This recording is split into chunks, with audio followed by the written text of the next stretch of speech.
that prematurely you become aware of too many experiences and realities at once. Now, you all have pre-programmed openings at various stages of your life that will open the Kundalini to a certain level. It may not necessarily be that in this lifetime you will be fully activated. Maybe your grandchildren or your great-grandchildren will have that activation, or maybe it's not even in your genetics to do that. Some people are born fully opened. It depends on the mind pattern animating that body. Never, never should it be forced to open, because that's extremely dangerous. So when we do our chakra work, we always start with the brown, because the brown, being grounding and balancing, automatically precludes any activation from occurring that is not premature or inactive. Now, many of you have seen this symbol. It's called a lightning bolt. Sometimes you see it on a product. You see it on television a lot of cartoon characters have it. This lightning bolt symbol is a hyperspace archetype, which means artificial activation, especially for Kundalini. So when you see this, what do the Nazis used to have on the Gestapo insignia? Double lightning bolt. Artificial activation. Very powerful. Double intensity. That's what you're seeing on a lot of products that are being sold these days. Now, there are two types of energies that enter the body as far as your chakra system is concerned. Physical energy and non-physical energies. What could be an example of a physical energy that would enter the body? It's a natural energy that emanates from physical reality naturally, like gamma radiation, ultraviolet, gravity, solar energy. All of these things that are natural to the environment radiate into your body and enter it through the root chakra, where it then goes up the spinal column to the pineal gland and is redistributed where necessary. Non-physical energies from the astral levels and hyperspace levels enter the body through the crown chakra and enter then to the pineal gland, where they are then distributed where needed. So what's the pivotal point of these energies in the body? Pineal gland, which is why we keep it balanced, so that it's distributed evenly. Very important. So constantly you're getting this flow through the body from physical and non-physical sources, swirling through your body and being balanced by the pineal. That's really what is called the sympathetic nervous system. Have you heard of sympathetic nervous system?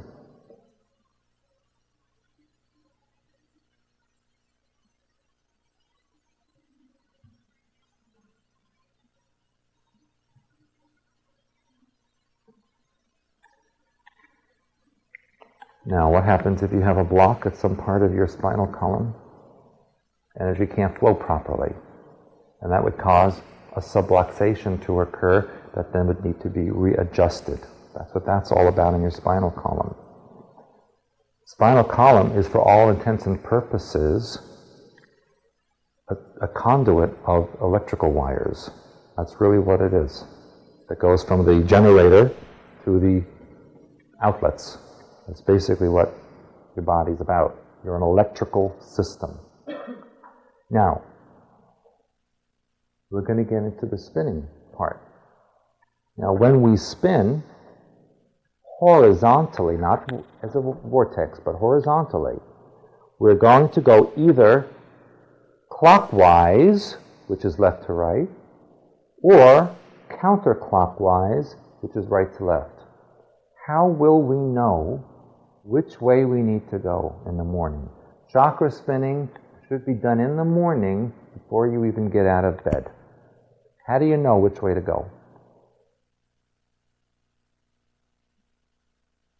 Well, mentally ask yourself, wake up, first thing I'm going to do, I'm going to balance my T-bar, and then I'm going to say, okay, which way am I going? I personally always like to go counterclockwise, from right to left. What does that mean when you go counterclockwise? You're spinning from right to the left. The meaning is, why your body needs to do it that way is you have an overabundance of non-physical energies that need to be redistributed to the physical body.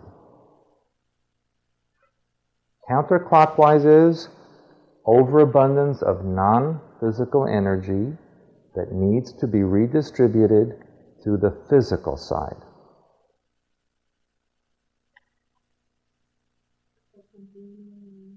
Overnight, the kind of energies that you're naturally pulling in. Contrarily, if you feel the need to go clockwise, from left to right, that means that you have too much physical energy that needs to be redistributed to the non-physical side.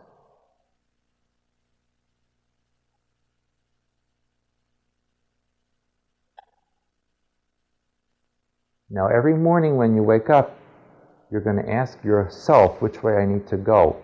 Whichever way you start, that's the direction you keep all the way up. Do not ever change direction in midstream. You stay in the same direction from bottom up. If you need to go clockwise, then it's clockwise all the way up. And it's always bottom up. Now, you may wake up one day and you feel you need to spin another way. But for the most part, predominantly, there'll be one direction that suits you the best most of the time. And that's simply because of the way you're built. That's simply because of your particular structure that needs it to be that way for most of the time. There's no way that's any better or worse, it's just how you are.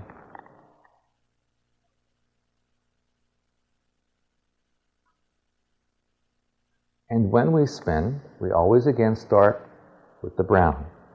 Bottom of the feet to top of thighs, we spin, either clockwise or counterclockwise, in and around the body. It's not just around, it permeates the whole body, as if you are submerged in that color. Then the next color is really the beginning of the chakra system, and that's the pale red from the top of the thighs to the pubic bone. That's pale red.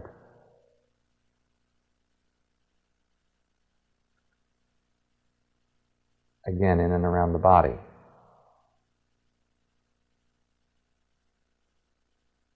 Next is the pale orange from the pubic bone to the navel. Very narrow band of pale orange.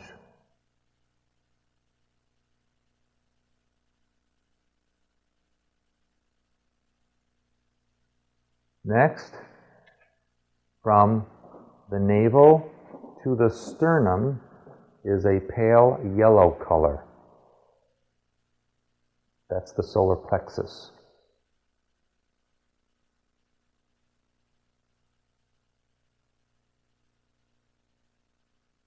From the sternum to the collarbone, the heart chakra, is a medium green color.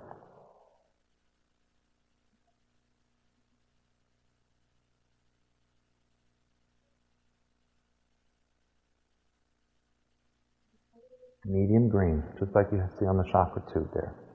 Here, medium green. And we're going to go over what the colors mean because shading is important.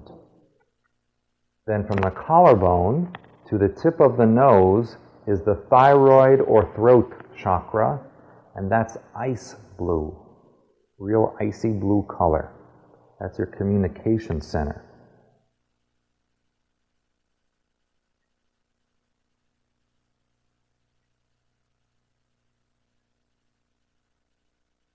Then, from the tip of your nose to the top of your forehead is a royal blue, like the color of the folders you have.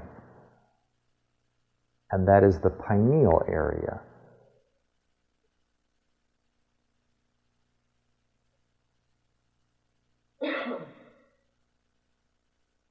It's also the area where your senses are located or based.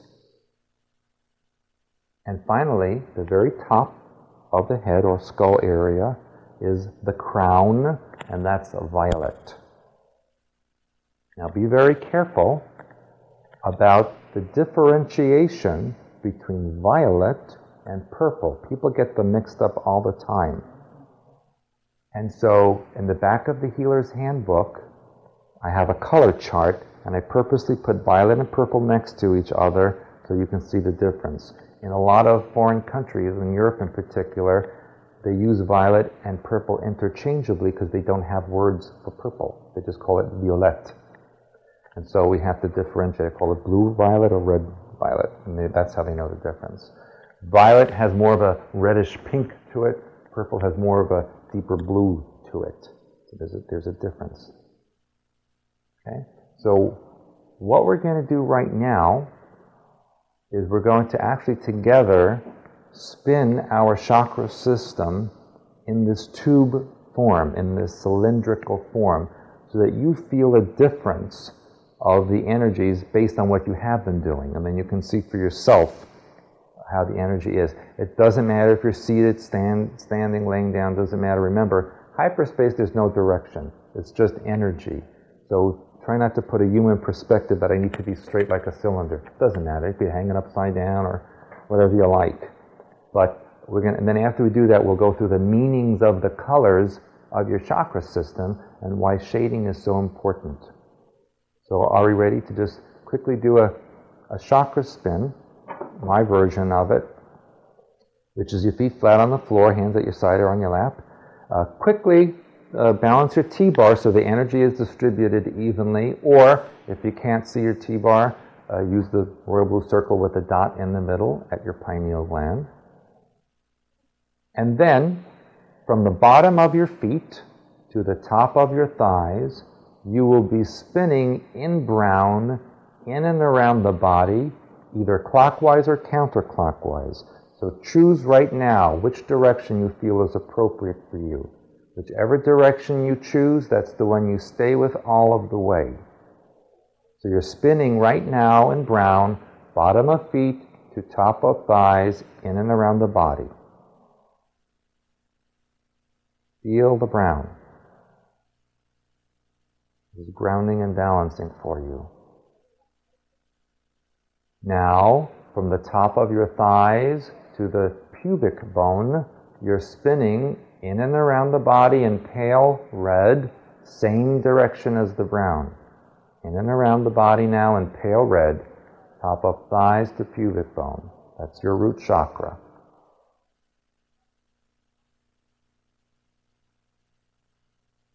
From the pubic bone to the navel, you're spinning now in pale orange. In and around the body, same direction.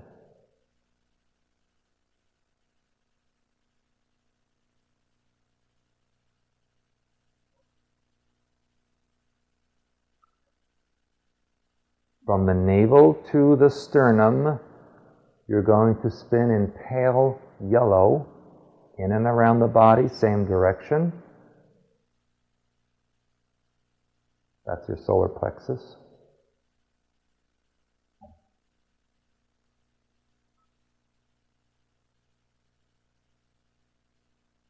From the sternum to the collarbone, you'll be spinning in medium green, in and around the body, same direction.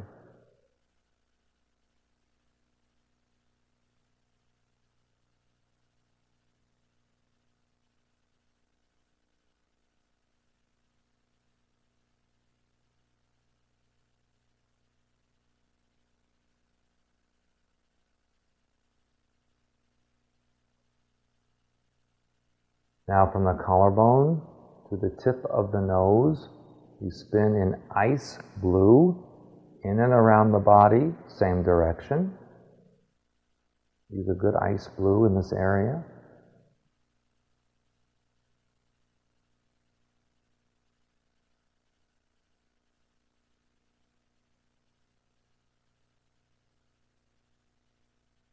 from the tip of the nose to the top of the forehead is royal blue, in and around the body, same direction.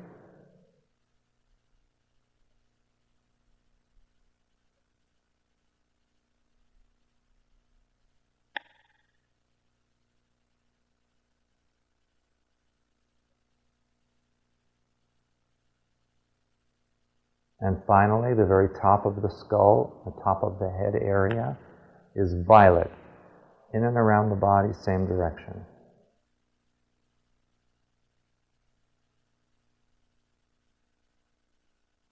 So now you're spinning from the brown up to the violet, from bottom of your feet to top of your head, in and around the body, all in the same direction. And when you've accomplished that, you can just become aware of the room. How did that feel compared to what you do usually? Any difference that you noticed? It keeps your energy intact. Nothing can get in or out. And the energy that's already in you is amplified within the cylinder. So it keeps you strong. Mm-hmm. Yeah, but then what's the other? Then you have empty spots. This keeps you contained, completely colored in, so to speak. Your chakra system is what really buttons your soul personality into your body. It's what keeps you intact.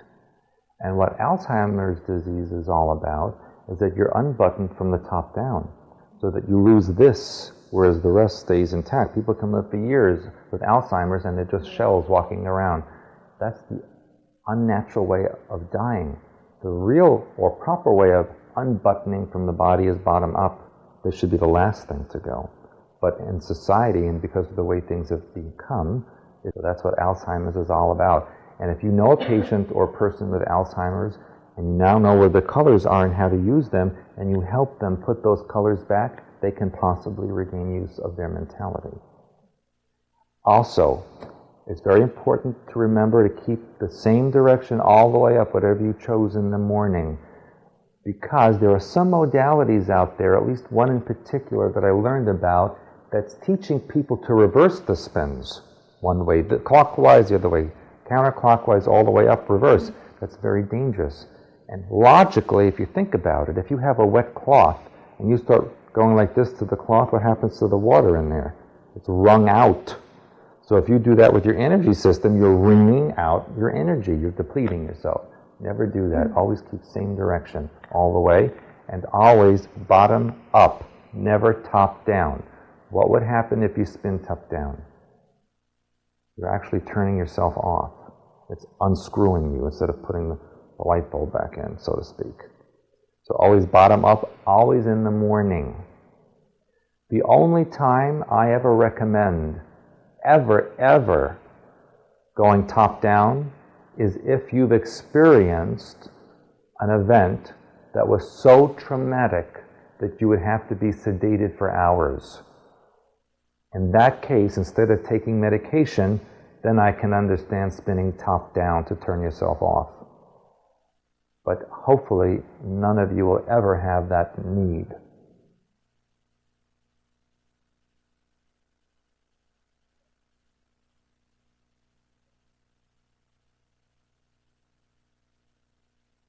I also recommend that you do this in the morning before you get out of bed, because it energizes you and recalibrates your energy system for the rest of the day. If you do it at night, it's going to charge you up and you're going to have difficulty sleeping. So the only time I would recommend doing it in the evening or night is if you know you're going to be up all night or you have some place to go for several hours and you need to be re-energized, then you can do it again maybe in the late afternoon to energize yourself. But other than that, don't. You'll have a hard time sleeping. Now, we're going to talk about the actual meanings of the colors, because that's part of language of hyperspace. That's one of the triad parts, is the color.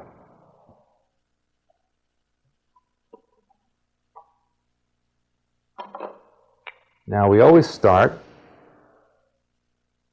with a pale red. I understand that for many, many years, those of you who've study chakra systems and that kind of work, they always tell you to use bright electrical colors in your body. But that's not correct, because that's not what your body's all about. The root chakra is actually a pale red. Actually, I skipped something. We need to talk about brown. I don't have a brown one, so I'll just write in black. And what does brown do? We said it was grounding, balancing. What else? Like a safety net.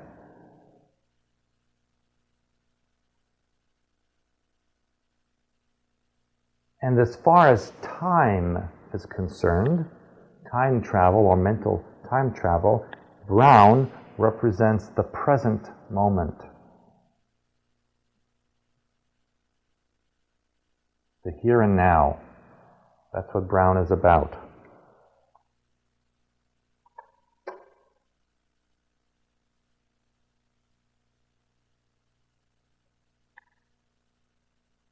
What about pale red? Very simply, pale red is an energizer.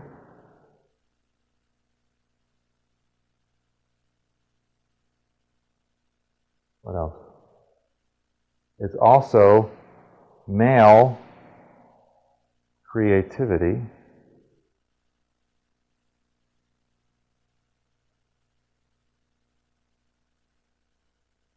And what happens if we use a brighter or darker red? What does that color mean?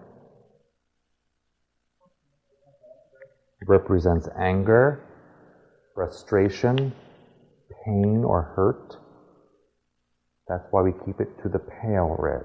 It's just plain energy, booster, like a booster energy.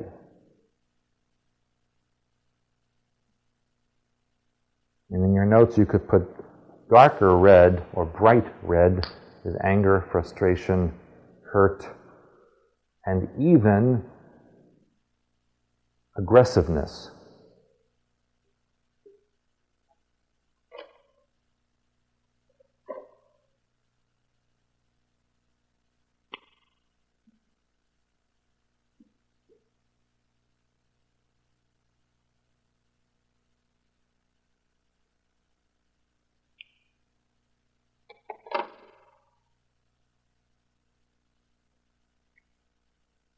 What is pale orange?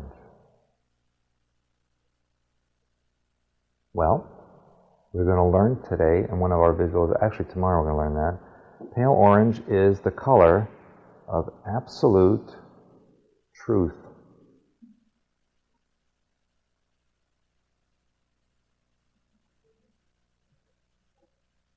It's also the color of female creativity.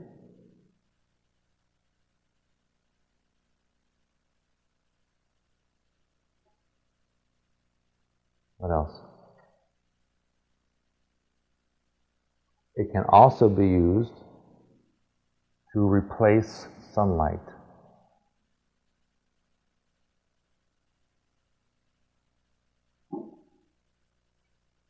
What is dark or bright orange?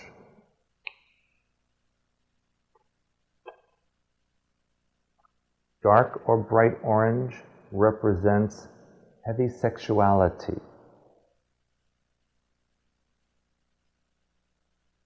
Red also? For males. Females it would be bright orange.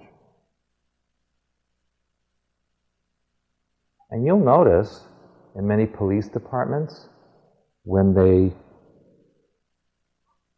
dress the prisoners in their prison garb when they're transporting them, very often they're in the pale orange jumpsuit, because they know they'll be more truthful that way. That's why they dress them. It's not an accident. They know about the colors.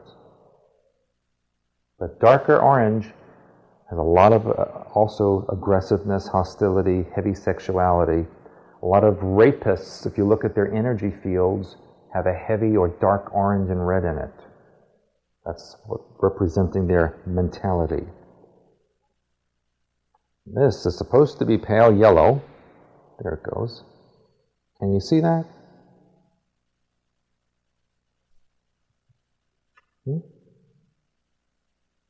What does pale yellow represent? Pale yellow represents digestion and absorption.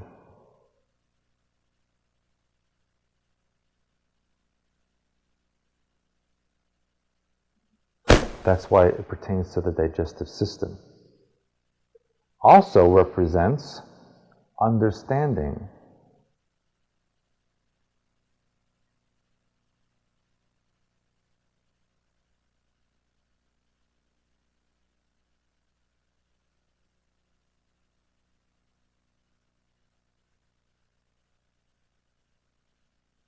And also has to do with the nervous system.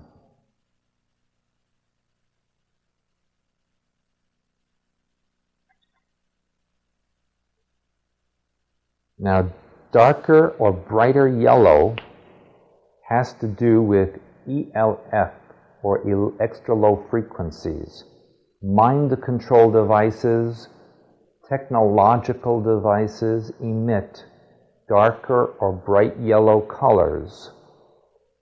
Also, people who take medicines or unnatural herbs generate a dark yellow color around their pineal area. It can also be a medicinal effect. That's why if I have a private consultation with someone and I see darker yellow in this area or someplace else on the body, I'll ask, are you on some type of a medication? Because if they're not, that means they're being bombarded with ELF. So it's very important to know why they would have that. And that's also important to see why the shading is so important to the meaning of the color. It's not generic, because something is yellow, it means X, Y, and Z. It depends on the shade of the color.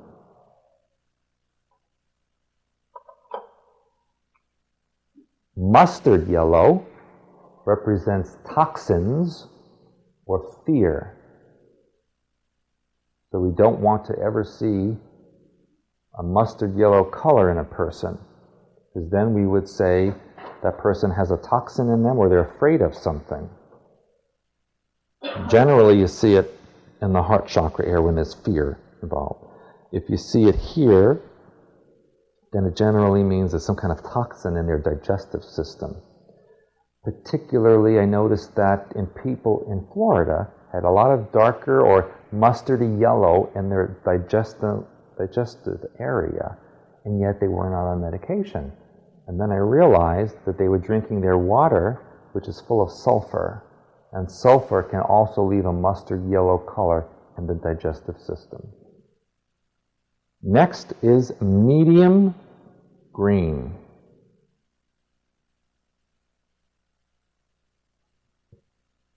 Well, this is the heart chakra area. And medium green has to do with emotions. It's also the color of oxygen.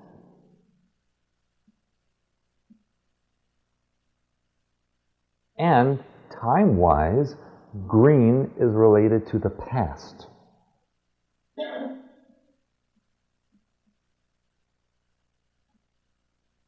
And can also energetically represent growth.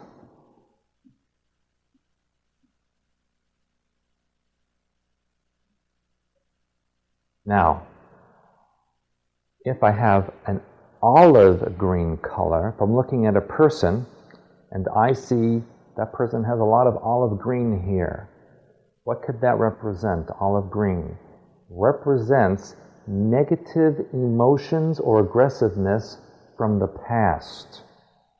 That means they're bringing up old issues from the past that are disturbing them.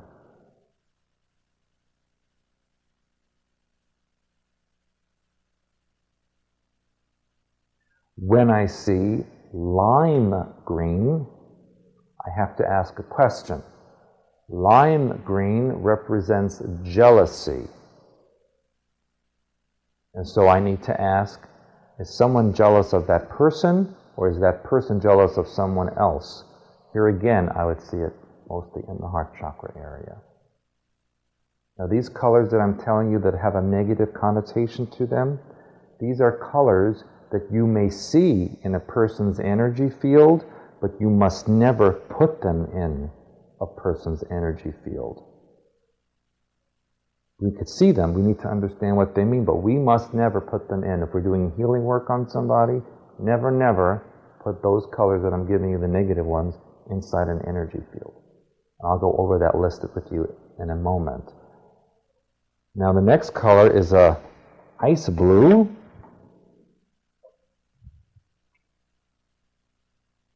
This is so ice blue it doesn't even show. So we're going to have to just improvise.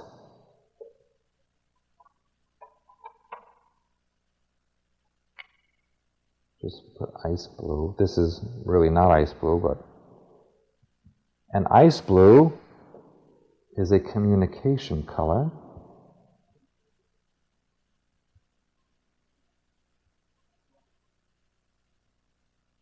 It also is a sign of depression.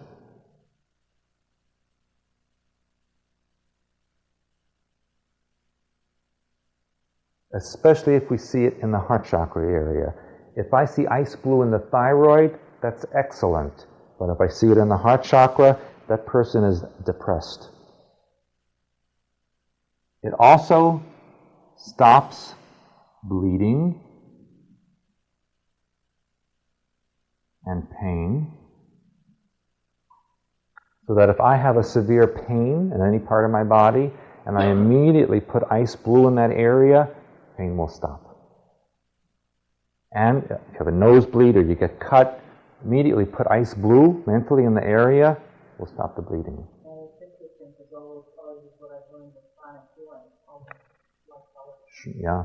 And it will also reduce blood pressure, ice blue. So actually it's a nice thing for a person with high blood pressure to put the ice blue here to reduce their blood pressure, but if you hold it there too long, they're going to get depressed. So you have to know when to stop. And finally, ice blue represents the very near future.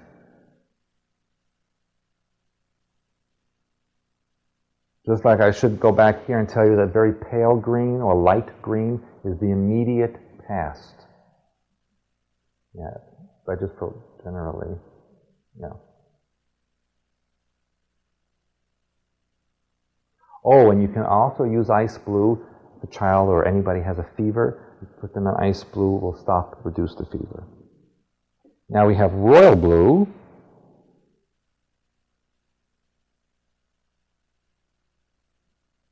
Very, very important pineal color. All of the senses are located in the royal blue area. It is also a color that represents hyperspace.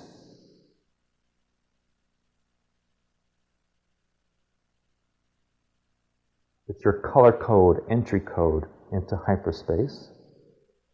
Royal blue also can represent the far future.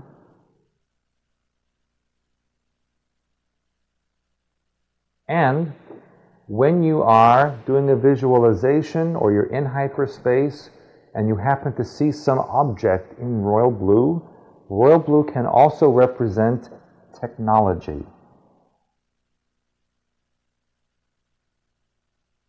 And here's a color code sequence that you may frequently see, because we mentioned that darker or bright yellow is an electromagnetic field. We also know that royal blue can represent technology, so that if I see a ceiling fan or a light or a lamp like this, I may see the object itself in royal blue surrounded by a dark or bright yellow haze. That represents the technology and the energy emanating from it. So be aware when you see that, you're looking at technology and the energy that it's producing. Careful here about navy blue. We never put navy blue in a person's body. Navy blue is the opposite of olive green. It represents negative or hostile emotions or events pertaining to the future. So that if you are looking at a person's energy field and you see a lot of navy blue around the head area, you can be sure that that person is thinking about the future in a worried, concerned way. They're very afraid of what might happen in the future, and that's creating navy blue in the head area because their thought patterns are producing that. And then finally, as far as the body's concerned, we have violet.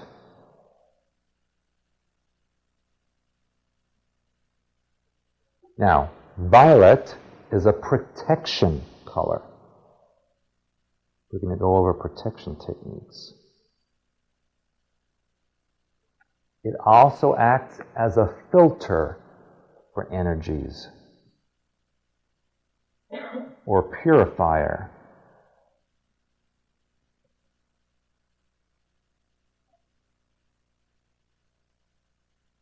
Violet also has a high spiritual connotation to it. It's a very spiritual color. And can represent interdimensional travel. So that if you see something appear to you in a violet flash or a violet color, and you don't know what it is and it's trying to communicate with you, it is some type of interdimensional entity or being or technology, but something coming through dimensions. And so it appears in a violet color. That's why it's at the top of your head. Remember, violet has to do with entry of non-physical energies from astral hyperexactly. And then it also filters it at the same time as it comes in. That's why if you're working with someone, let's say you're doing spiritual work, and you notice that someone's crown chakra does not have a violet in that area, that's dangerous for that person because they're not filtering the energies and anything can go in there. That's why if you also see that dark yellow on top of a crown area, you can be sure that's not medicinal on the crown. That's an ELF entry. Someone's being controlled or monitored that way. And something very important to understand about all of these energy systems and colors. There is a big difference between the chakra system and the aura. I call it an energetic web, but the common term is an aura. What is the difference between your chakra system and your aura? People think it's the same thing, just like they think ET and aliens the same thing, and it isn't. There's a difference between your chakra system and your aura. Every healthy, normal human being should have these central core colors in their chakra system in order to be healthy. No matter who or what you are, or what you're thinking, you should have these in your chakra system. That's like the central column of your energy field. Around that is your aura. That changes constantly with how you think and how you feel. That changes the colors around you. So if you're learning how to be a mentalist or a psychic and you want to actually learn to see the colors, learn to see past the aura into the chakra system. That will tell you about the person's health. Then this around them will tell you about how they're thinking and feeling. Understand? You could see any colors in the aura, but the chakra system should be that. Think of this like the underwear, and this is the outer clothing. Okay? And you all should wear white underwear, in case you have an accident. No, there are no accidents. Big X through that. No accidents. May I erase this? Were there any negative blue colors associated with that one? Only thing negative really about ice blue is that if you hold it for too long, it can make you depressed. And also it can make you feel cold. It can make you feel cold and depressed. Very often, if you're able to see colors in a field, you look at a very elderly person, a lonely person, and you see they're kind of icy blue in color because they're lonely and they're depressed and isolated. And so they feel that way. Very often elderly people have an icy blue color around them. One thing I need to tell you about, I know a lot of people come up to me at seminars and lectures and they say, oh, look at my aura picture. I just took this at the booth. I'm going to tell you something. Those things are phony. They're not real aura pictures. Auras don't look like that. And especially when I hear about the descriptions of the colors, oh, this means you're spiritual. They never have a bad description of anybody. They're always wonderful and spiritual. Oh, this red, you're spiritual. Yeah. And you also notice that when you sit down on that chair to get your color taken, they tell you to hold on to those two rods. Anyone ever do that? They make you hold on to these two posts. Those are electrical posts that are sending charges through your body. That's what the camera is photographing. It's photographing the field that's generating around you. That's what it's not your aura, it's an electrical field. And they'll change the colors, the machine, it's a computer, and they'll make this one green and that one red and that one blue, and they'll change it so no one has the same picture. It's a scam. The only legitimate aura or energetic pictures that exist are with Kirlian photography.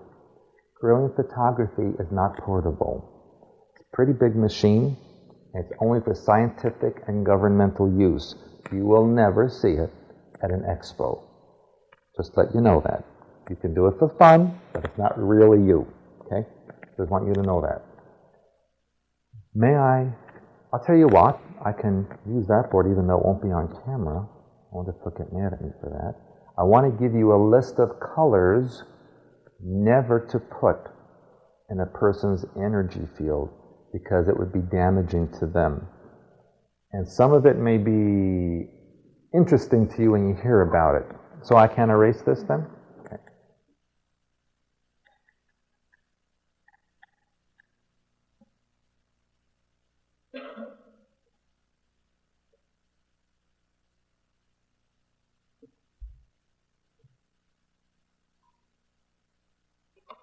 And these are colors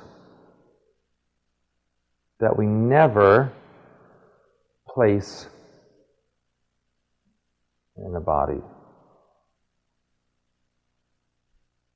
Now, some of them we already spoke about. We said that we never use dark or bright red, dark or bright orange. What else? We also said no dark or bright yellow, navy blue, and also we're not going to use mustard yellow. We said that was not a good thing to use. That's toxins and fear. We also mentioned olive green and lime green. And when I say lime green, that also means yellow green or whatever other terms you want to use. That yellowish green we don't use. What else did we say? Anything else?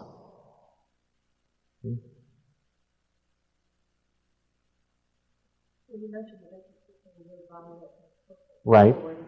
Well, purple is okay to put in the field. It means something else, but we'll get to that. We don't ever put in black. Now, that doesn't mean black necessarily is bad or negative. It just means it can be one of a couple of things. So depending on our intent, we have to know what we're doing. Black can mean depth of thinking. If I look at a person and I see some darkness around the head, like black around the head, that doesn't mean they're going to pass away. That means they're very deeply thinking about something. That's what it means. If I see black around the entire body, black can mean a void or emptiness. Very often you see that in cancer patients. It also can mean hiding or something secret. So if you see someone who's totally, the aura is in black, most likely that is a very psychic or able mental person who is hiding their true energy and doesn't want you to see them. That's a very powerful person. And that's what's really meant by a black magician. That doesn't mean they're evil or bad or that they wear black. It really meant that they were hiding their energy field in black so that you couldn't tell what or who they were. That's what a black magician really is. They keep their things hidden. So we don't put that in a person because we don't know what that person's mind pattern is going to do with the black. The black could make them like a void. They could just be like completely blanked out. We also don't put gray. Gray means doubt and confusion.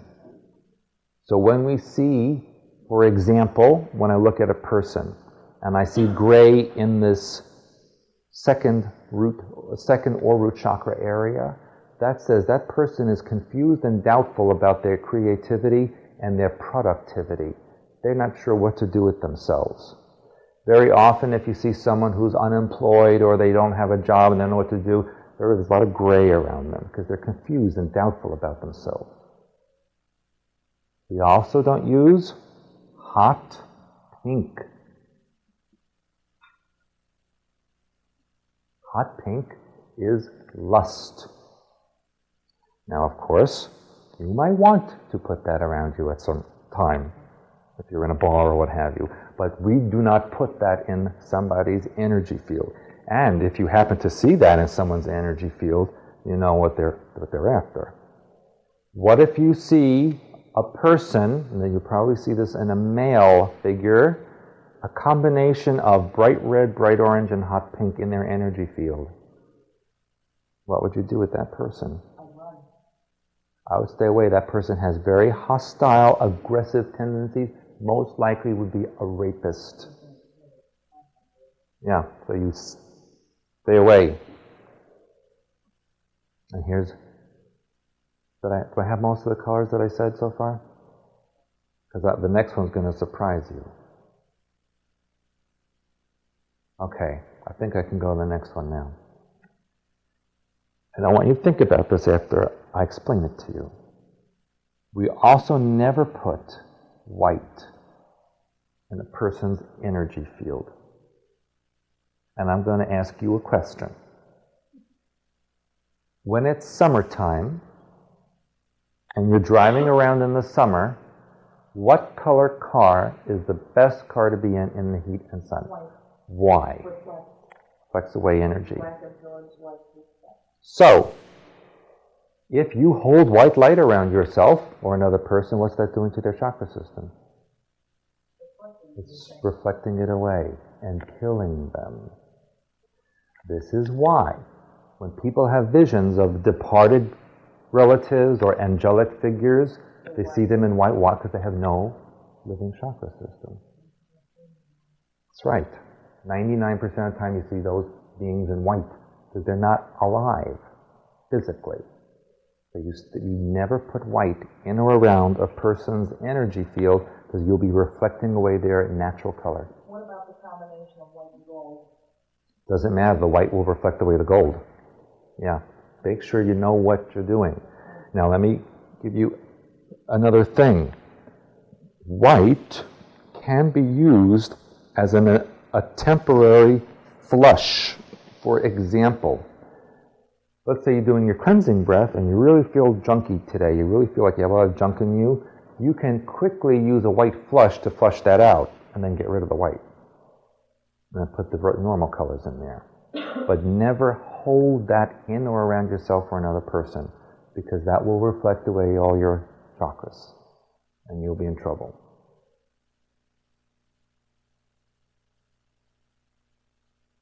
Now this is a perfect time to go into protection techniques.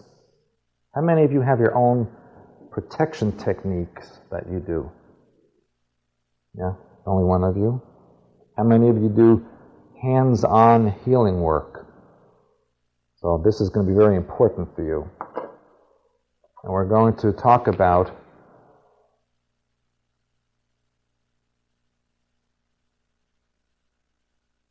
protection techniques. As you know from what we talked about last night and this morning, that there is a lot of bombardment of electromagnetic waves, mind control stuff, negativity, and all around you all of the time. And especially if you're in large groups of people, or if you work in areas where there's a lot of technology and there's bombardment of electromagnetic fields on you constantly on your system, you need to protect yourself to keep your energy intact. Especially those of you who do work hands-on with people, where you touch them, you could pick up their contamination, they can pick up yours. So one very, very good protection technique, which is all in violet, remember, violet is protection and filtering, is to surround yourself with an egg-shaped energy field. You're inside of it, and it's filled with a violet color. And the shell, or outside of the egg, is a mirror facing away from you. So that if anybody looked at you energetically, they would see a mirror in the shape of an egg. And what does this do? Any energies coming towards you are deflected back to the sender by the mirror, and any energies that happen to penetrate the mirror are filtered by the violet inside and keep you safe. I recommend you do this when you're sitting in front of the computer, when you're working hands-on, when you're in large crowds in a city, when you're in an area filled with technology. You'll know when you need to protect yourself. This is very important, most common technique. Another simple technique is to put yourself or your loved one in violet hands like this around you as a protection. Even when you're driving your car, you can keep violet hands under the car like this or like this as a protection, like this or like this. Same thing in any vehicle in which you are traveling.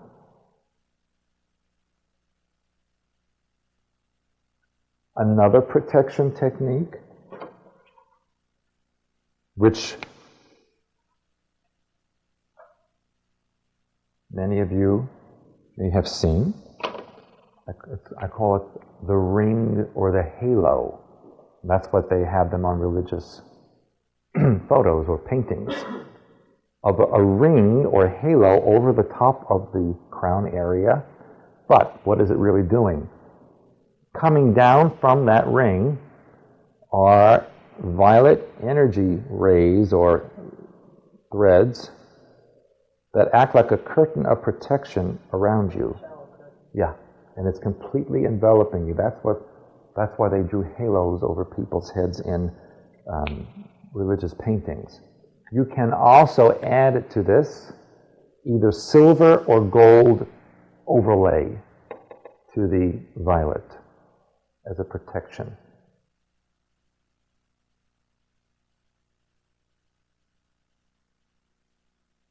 For your home,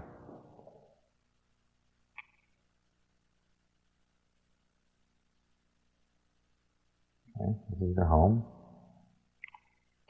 Let's say there's a storm coming or some violence is in the atmosphere. You can literally put your home in a dome like this, filled with the violet and the mirror on the outside.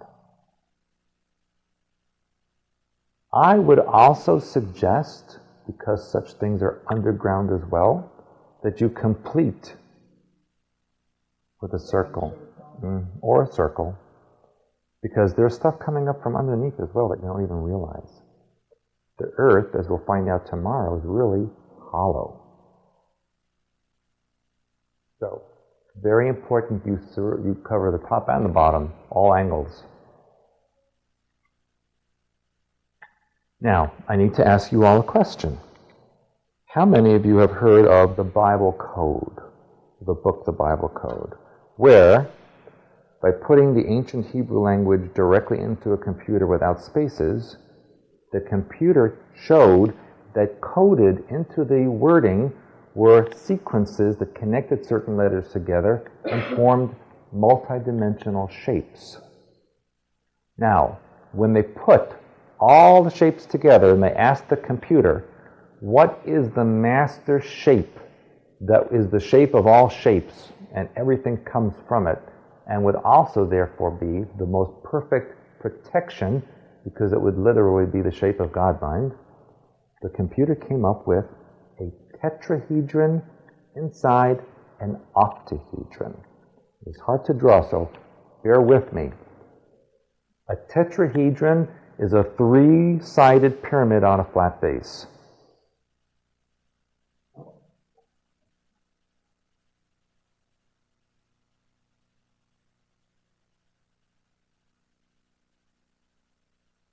This would be a tetrahedron. Three-sided pyramid on a flat base. Really has four sides, but three of the triangular. An octahedron is, really, if you know how the pyramids look in Egypt, the four-sided, well, one on top and one on the bottom. That's an octahedron. And so, octahedron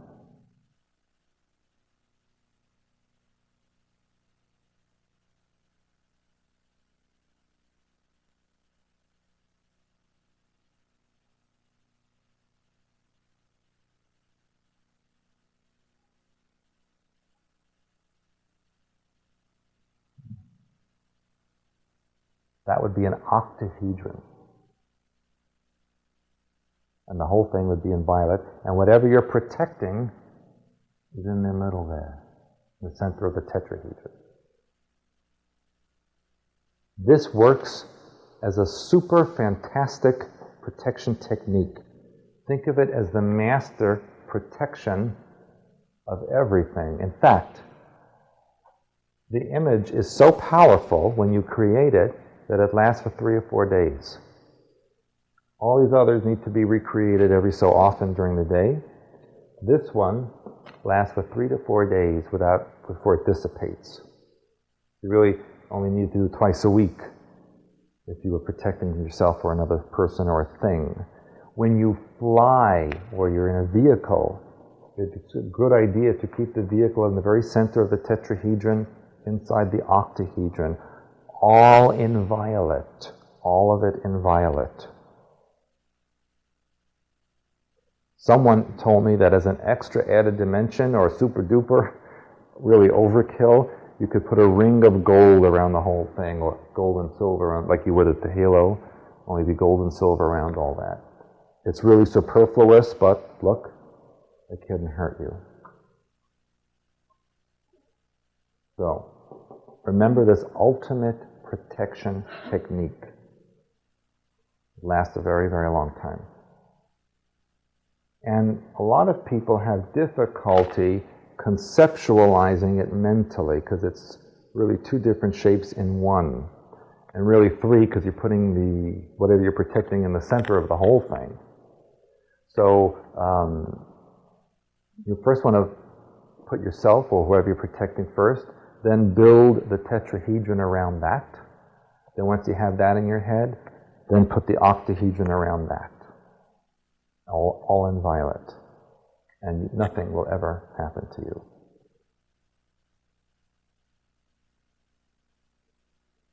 What color should you never use when you're flying?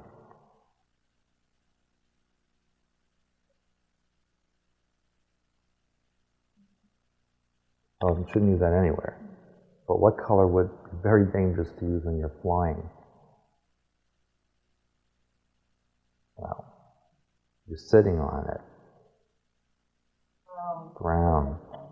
Yeah, don't ever use brown when you're flying. Keep the plane and the protection in violet and or gold. Highest level. Now white is the highest energy possible. It's a very powerful, powerful energy. But it's so powerful it destroys physical reality. That's the problem. It belongs in non-physical. The highest color that operates successfully in physical is the gold. Once after that, you're starting to eliminate the... in fact, what happens in an atomic blast? White flash. Nothing left.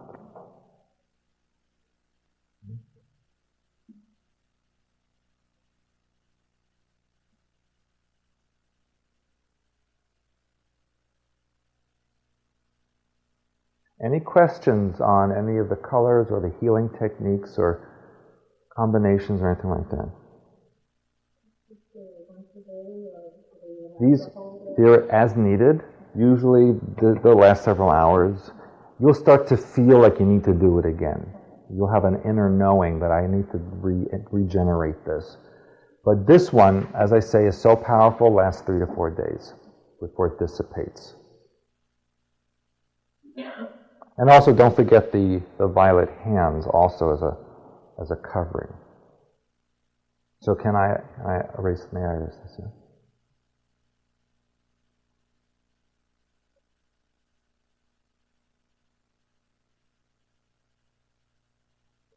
Now, in your folders that I handed out to you,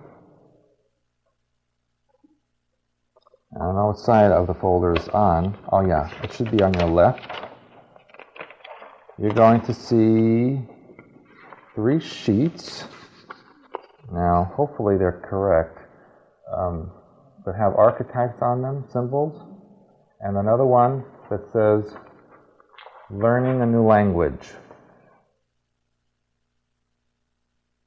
Now make sure that your sheets are double-sided. Turn them over. Are there things on the other side? Okay, you have the double-sided ones? Yeah? Yeah, so literally you actually have 4 pages of a brief dictionary and then a 5th page which is like sentences. Yes, you all have that? Okay. Now, what you have there is actually a rudimentary dictionary of hyperspace symbols. Those of you that have the Healer's Handbook, there is a more comprehensive dictionary in there that goes into a lot more elaborate techniques. But for our purposes here right now, we're going to learn very basic Hyperspace 101. So what you should do is look briefly over these meanings of the archetypes on those first couple of pages, and then try to translate the sentences on this page that have the language of hyperspace on it. It says, learn a new language. And what I suggest is that as you go through your dictionary, underneath each character, you write the meaning of the archetype, and then you write a cohesive sentence pulling all the meanings together. Now, don't change the order of the archetype. Don't switch them around in order to accommodate a sentence, but rather make the sentence what the archetypes are saying in the order in which you see them. Also, I have as those sentences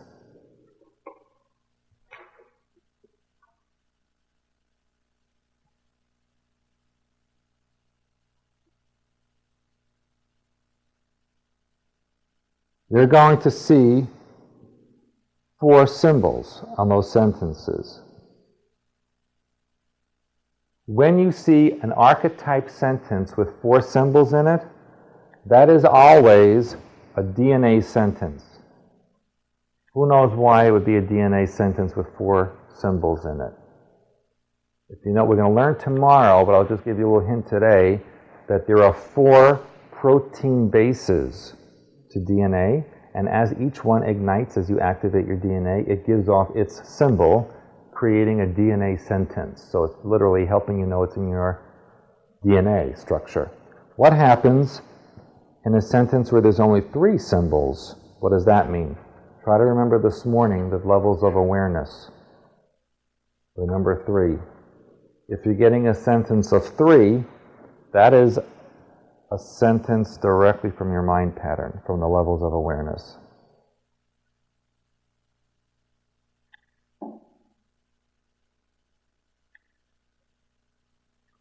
And very often, Sometimes you'll only get one. Usually one is a complex archetype, and it's usually like a paragraph. Where have you seen those in the world?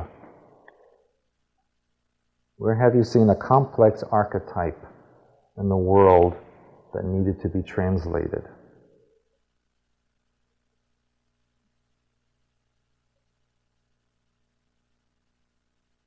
They're on the news every summer, usually.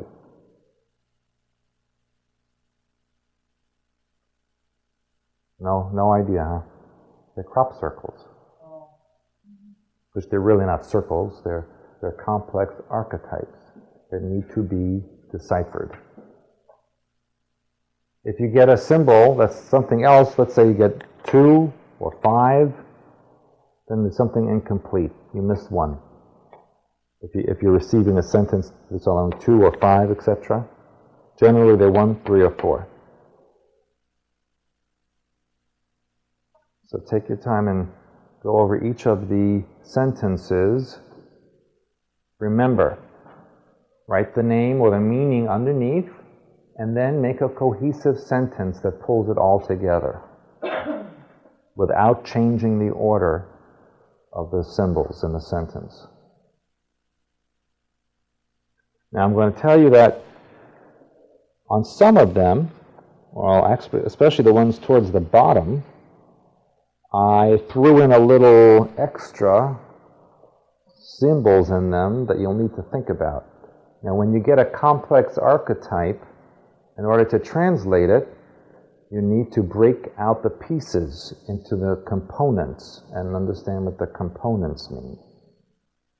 But you have in those other sheets all the pieces you need, all the components are there. It's just a question of how you put them together.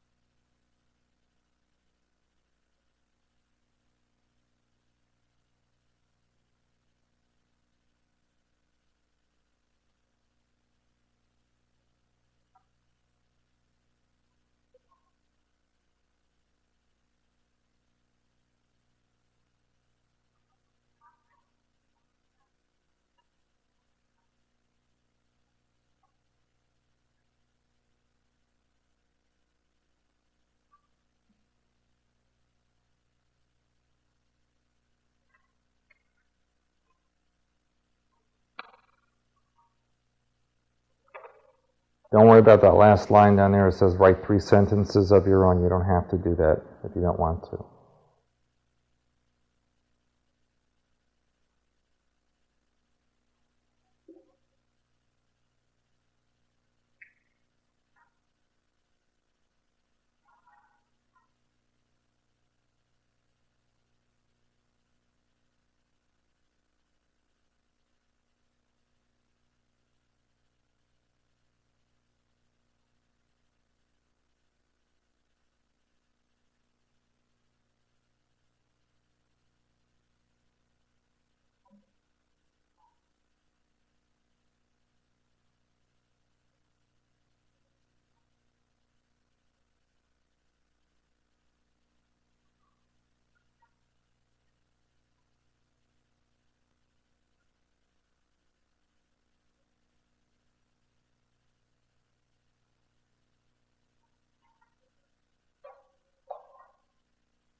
How are we doing? You're not going to be graded, so don't worry about what kind of sentences you write.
Okay.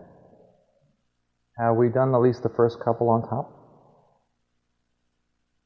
So, who wants to volunteer for this number 1 on the very top? Anybody? Don't be afraid. Yes?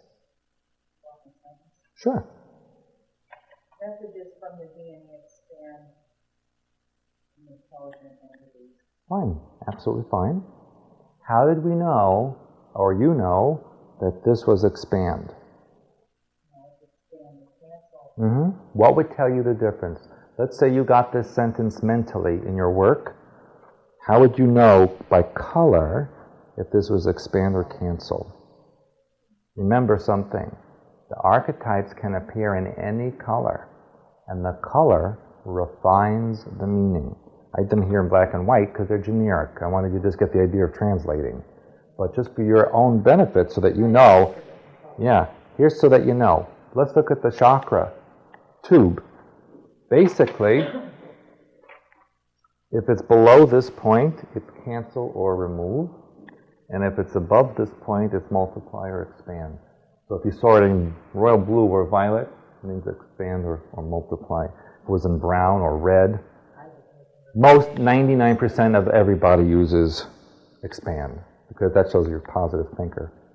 But so that you understand, it can mean something else depending on the color. Here's another question for all of you. You translated it from left to right, because that's what your culture told you to do. How do you know? Maybe you got it from right to left, or up to down. I want you to also keep in mind then, that archetype sentences can come in any direction, because there is no spatial procedure from hyperspace. It could be in any way. So always translate them in the order in which you received it. Always keep that in mind. Show up like up and down. Diagonal, backwards, upside down. There's no difference to hyperspace, because there is no spatial perspective. Now, what if it was from right to left? How would you translate it that way? Intelligent entity expands the DNA. Okay. Or an intelligent entity expands DNA by way of the method. Remember, you can put filler words, because this language of hyperspace, was never meant to be spoken or even written. It's mental. It's designed for instant understanding and transmission. It's downloaded in your mind pattern. So we're just struggling to physicalize it and make sense out of it, just to the point of understanding. But as you progress on in the work that you do, it'll become an instant comprehension. How about the second sentence?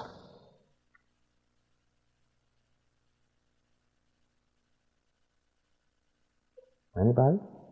No. Oh, fine. What if it was the other way around? Conscious perfection through the crown chakra brings balance.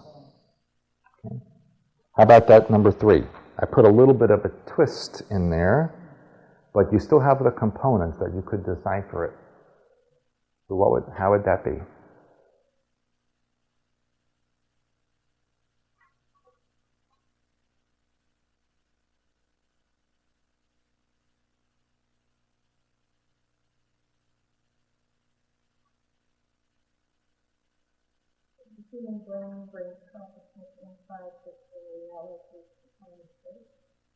Very good.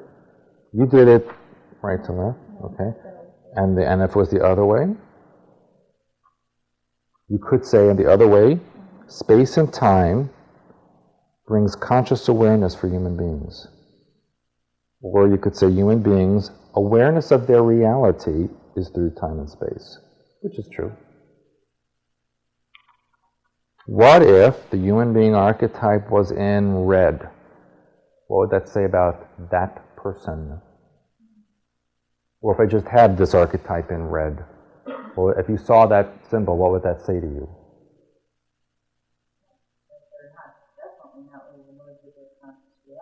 Well, I would say, if I saw that, I'd say that's an angry person. If you see a person all in red, are you going to say, oh, hi, how you doing? No. Or you can go, okay. You know, that way. If you see someone in pale pink, what's pale pink? Unconditional love. Generally, if you see someone in pale pink, if you don't know them, you feel comfortable in their presence. Okay? If you see someone dressed in ice or steel blue, they're going to be a little harsh with you, a little cool, a little standoffish. People dress in the colors that are telling you their emotions for the day. Not an accident. Yes, you might say it's the only thing I didn't have that wasn't in the laundry, or so-and-so is visiting me today, was a present, I have to wear it. Maybe those are your physical justifications, but bottom line is your mind pattern arranged that to happen because that suited your personality for that day. And, yes, and gray, so we won't even discuss that. But if you decide to come tomorrow and say, I'll wear violet, make them think I'm spiritual and protected, but you're really in a bad mood, you won't be able to wear it. You'll say, I just don't like this, and you'll take it off. Because it has to match this. And you can't fool yourself. You can't fool other people either, really. What about this number 1 on the bottom part? Physical reality measures space and time. Exactly. And the opposite? Space and time measures the physical reality. Exactly. What about the number 2? It balances and expands the intelligent entities forever. Or you could say balancing expands an intelligent entity eternally. Oh, yeah. You could say it that way. Or an eternal being, how about the other way? An eternal being expands and balances. See? What about number 3? Now everyone comes up with something else on this number 3. Any ideas? Don't be afraid.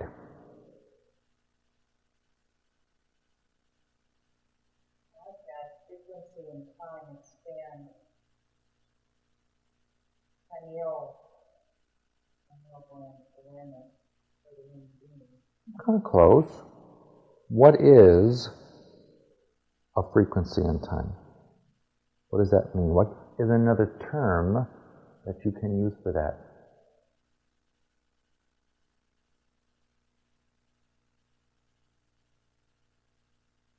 You're going to be so surprised when you hear it. I guess you want me to tell you, don't you? That symbol here, on the bottom, is the archetype symbol for time travel. So we can read this by saying, time travel expands the awareness or consciousness of human beings. Or human beings' awareness is expanded through time travel. Now what if I had this symbol in green? What would that mean?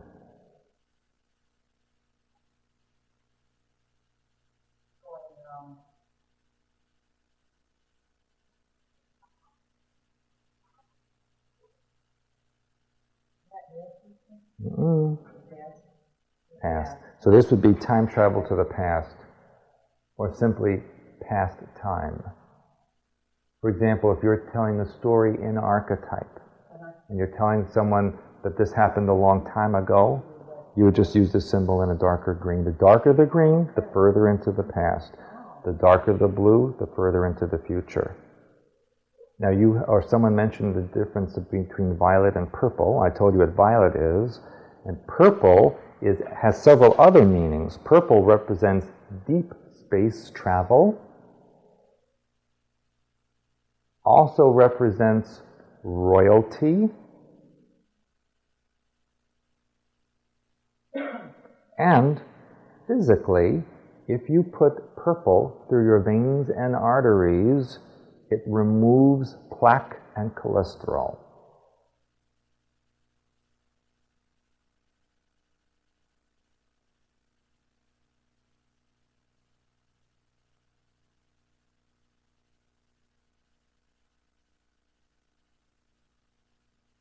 So it has a lot of healing purposes to purple. Any questions on how to translate archetype sentences? What do you think your dreams are? When you dream, what do you think happens? Yes, you dream in symbols. What kind of symbols? Of course, it does depend on your depth of dreaming, the state of dreaming, if it's a real deep sleep or a light sleep. When you dream, depending on how deep you go into other realities, many people simply go into the astral level. Remember that the astral level is a borderline area between the physical and hyperspace. It's the boundary. It's the boundary. And so, it's a lot of physicality involved with it. So you can think of something and it materializes energetically, but looks physical, but it isn't. Beyond that is the hyperspace level, which is where you go in deep sleep. And in hyperspace, there is instant communication and transmission of pure energy. Just instant. And it's in archetype and color and tone. I have a question with that. When I sleep, I go into such a deep sleep anymore that I've had a dog, 80-pound dog run across my body and never woke me. And I mean, I've had instances where I should have been awoken, and I never come back till I'm ready. That very deep sleep, yeah. That's going in the Oh, yeah. Because when that happens, because I've always been psychic as a kid, and I used to dream, my life as it was going on, but lately, since I've gotten into this, I'll go into these sleeps, and I generally won't come back with any dreams that I can remember. You always dream, but not always remember them. But I don't always remember. I mean, the second I wake up, I'd be tired too. When you don't remember your dream, it's because the message in there isn't for your conscious mind. It's for the subconscious mind pattern. But what happens when you go into hyperspace dreaming? And you're dreaming or experiencing literally in symbol, color, and tone.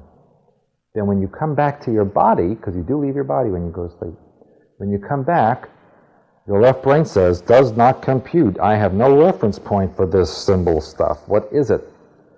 Because the right brain's coming in with all this symbol, and the left brain says, what the heck is that? So what happens? The pineal gland kicks in and says, I will be the liaison, the translator. So the pineal gland puts pictograms over the archetype and strings them together like a story that you can consciously remember. So if you dream you were on a lake and you saw a tree, well, maybe you would also dreaming about a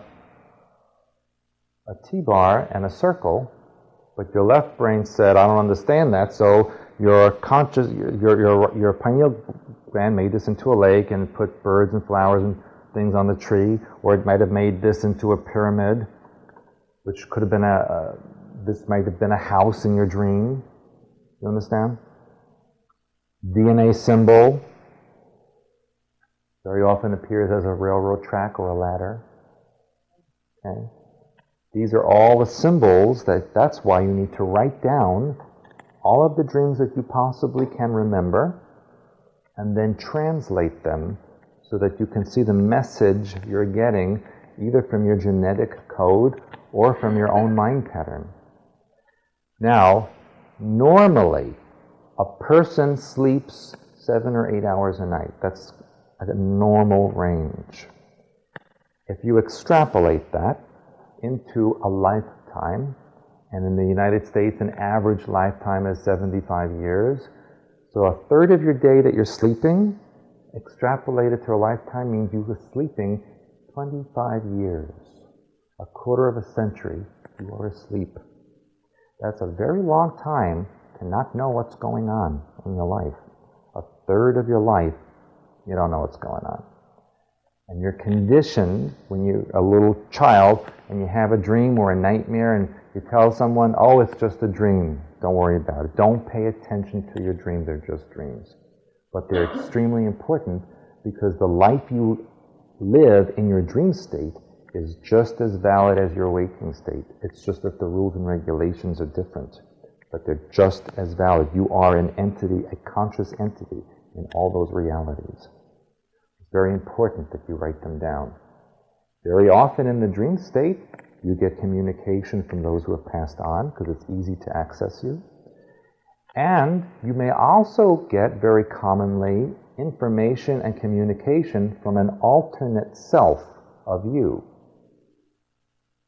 Which, after we're going to take lunch in a few minutes, but after that, remind me to talk to you about your alternate existences that bleed through during your dream state, because you're able to then see the whole carpet instead of just a little piece. So that's what dreaming is all about. So we're going to take a break now. We're going to go to lunch and try to keep it to an hour or so. And then we'll come back and resume the rest of what we're doing for today. Any questions before we go lunch? On anything we've covered so far? No? So when you get a test, you're going to pass the test? Oh, no, great, you're going to give us a test. Well, I thought to see if you're paying attention. All right, so have a good lunch, and when you come back, we'll go over the rest. Just so that you know, if when I'm not here, or if you want to look around behind the black curtain, behind curtain number 1, are all the books and tapes that unfortunately had to get covered up for the backdrop. But please feel free to look at them. They're available for you. Okay?